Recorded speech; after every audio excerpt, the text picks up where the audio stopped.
Voglia di iniziare, desideroso di iniziare.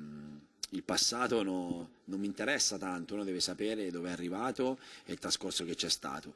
Sicuramente Venezia, la stagione precedente, non è stata positiva, però forse rinizia una nuova stagione in maniera molto positiva e quindi siamo desiderosi e vogliosi di iniziare. In attesa del ripescaggio, il Venezia FC dà il benvenuto al nuovo mister Alessio Dionisi, che prende il posto di Serse Cosmi. 39 anni, ex tecnico dell'Imolese, che è riuscito a portare ai playoff di Serie C per la prima volta nella sua storia. L'allenatore ha firmato un contratto biennale e approccia con grande umiltà ed entusiasmo la nuova avventura lagunare, mettendo da parte gli umori negativi degli ultimi mesi. Non dobbiamo aver fretta di sbagliare.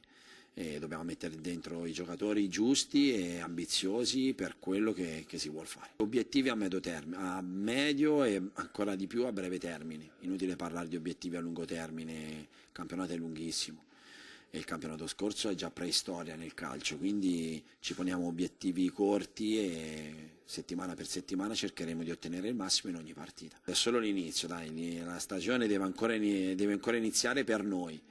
Per la stampa è già iniziata, noi inizieremo a breve e poi da lì partiremo e cercheremo insomma di guadagnarci sul campo la grande fiducia che ci sta dando la società.